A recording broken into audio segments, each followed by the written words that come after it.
There's increased speculation around the world from those in the media, those who have investigated it, whistleblowers within our own country here, the United States, that there's an imminent, at least bombing of Iran by the United States, which poses a number of serious questions. First of all, Congress has not been consulted as far as we know. And the fact is that the United States Constitution places all the power to declare war in the hands of Congress, our elected representatives, not the president. And so far it's been the Bush administration that's been doing all the saber rattling that they're going to go do this or they may bomb or whatever. War has irreversible consequences. Once you begin a war, you can't get out of it, usually, as we see with the war in Iraq.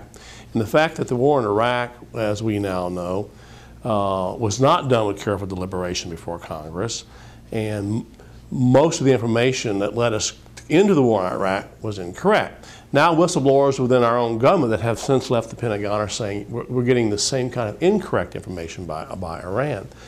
So what's the answer? Obviously the answer here is that Congress is going to have to step up to the plate. The last time that Congress actually declared war was in 1941 against Germany. Since then, presidents have waged war from Vietnam to Korea, under disguised circumstances, such as using the word conflict instead of war. But these are wars. Whenever you go around bombing people or attacking or killing other people in other countries, you're engaged in war.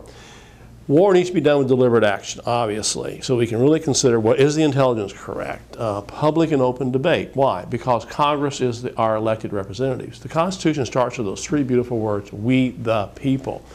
So the people need to know, if we're going to send our men and our women over to another country to die, we need to know that's being done very, very carefully, and that we don't allow the president to do it willy-nilly for political advantage or whatever.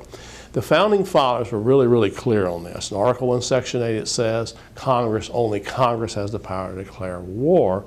And the reason is they didn't want an imperial presidency. They didn't want a king, they didn't want a monarch, someone who could just go around creating an empire, which we see happening today.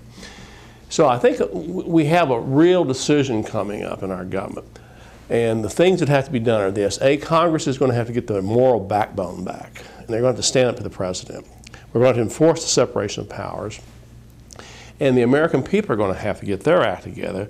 Most Americans don't even know it's the right of Congress to declare war, much less anything else in the Constitution. So the schools have to start educating about the Constitution, the Bill of Rights, what's in the Constitution. Teachers should be raising this in the classroom right now. Our congressmen should be jumping up and screaming about these things. They're not. But I think the key here we have to really realize is that we want to keep our constitutional republic intact. The power to do these awesome things that really commit us has to be in Congress. And Thomas Jefferson may have said it best, to paraphrase him.